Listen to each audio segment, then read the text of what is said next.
Assalamualaikum warahmatullahi wabarakatuh.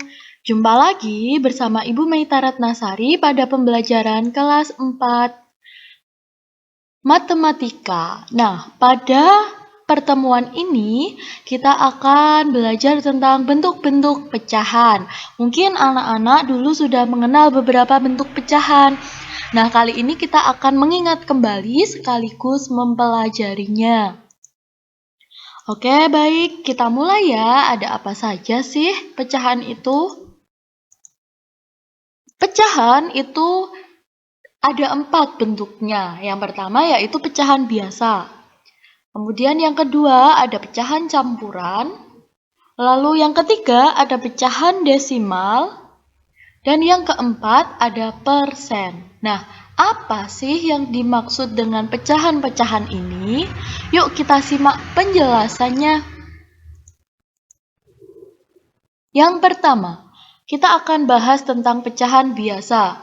Nah, pecahan biasa itu dinyatakan dalam bentuk A per B. A ini pembilang dan B ini penyebut. Dengan ketentuan, A dan B ini merupakan bilangan bulat. Jadi A dan B itu merupakan bilangan bulat positif.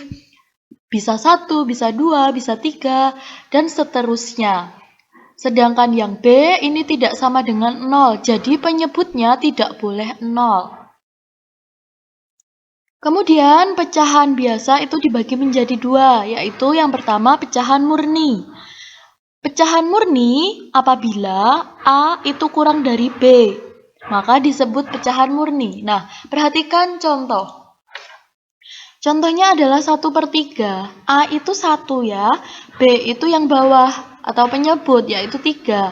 Perhatikan di sini A yaitu 1, 1 itu kurang dari 3. Berarti ini 1 kurang dari 3. Nah, ini disebut pecahan murni. Gampangnya kalau pecahan murni itu yang atas lebih kecil dari yang bawahnya. Bawah itu lebih besar. Jika bawah lebih besar itu disebut pecahan murni, begitu ya. Contoh lain, ada 2/5, kemudian ada 4/5, dan lain-lain. Yang penting atasnya lebih kecil dan bawahnya lebih besar. Itu pecahan murni. Yang kedua, ada pecahan tidak murni. Nah, pecahan tidak murni ini jika A lebih dari B, jadi kebalikannya ya. Contoh, perhatikan. 4/3, 4-nya lebih besar dari 3, lebih besar dari bawahnya. Yang atas lebih besar dari bawah, ini pecahan tidak murni, di mana pembilang lebih besar dari penyebutnya. Itu tidak murni. Contoh lain ada 5/2, kemudian ada 6/4. Nah, ini pecahan tidak murni. Kemudian kita lanjutkan yang kedua, yaitu pecahan campuran. Pecahan campuran ini terdiri atas bilangan bulat dan pecahan biasa murni. Pecahan ini dinyatakan dalam bentuk A, B per C. Ini penulisannya diperhatikan. Ketika kalian menulis bilangan bulatnya, ditulis di tengah-tengah pernya, di depan per. Persis ya. Jangan terlalu ke atas atau terlalu ke bawah. Posisinya seperti ini.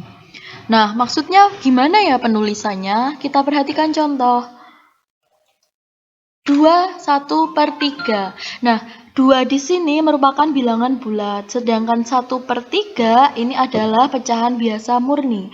Maka dari itu, ini disebut sebagai pecahan campuran. Penulisannya diperhatikan ya, harus seperti ini ada induknya, ini ada anaknya.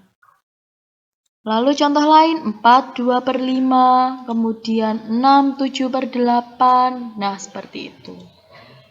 Untuk selanjutnya kita bicara tentang pecahan desimal. Desimal itu apa sih? Nah, pecahan desimal ini terdiri atas 2 angka atau lebih, disertai tanda koma yang memiliki arti persepuluhan, perseratusan, perseribuan, dan seterusnya. Tergantung nanti banyaknya angka di belakang koma. Contohnya bagaimana? Perhatikan contoh ini ya. 0,5. Nah, ini 0,5 Di belakang koma ini ada satu angka, berarti ini disebut pecahan desimal yang memiliki arti persepuluhan. Kalau di belakang koma satu angka berarti artinya persepuluhan. Kemudian ada 0,17. Jika di belakang koma ini ada dua angka, berarti ini desimalnya memiliki arti per seratusan. 100 kan nolnya 2 ya. Nah, kemudian contoh lain ada 1,76. Nah, ini di belakang koma juga ada dua angka, jadi disebut per seratusan.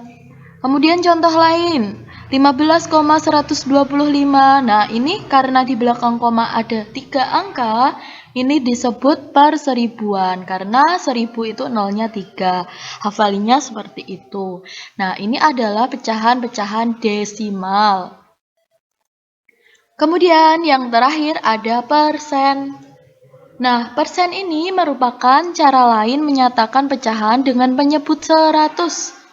Persen ini merupakan bilangan pecahan per 100 dengan lambang persen. Ini, penulisan persen ini ada 0, garis miring, dan 0 di bawah. Seperti ini. Contoh, perhatikan. 27% ini sama artinya dengan 27 per 100. Jadi persen itu per 100. Contoh lain, 66% ini sama artinya dengan berapa?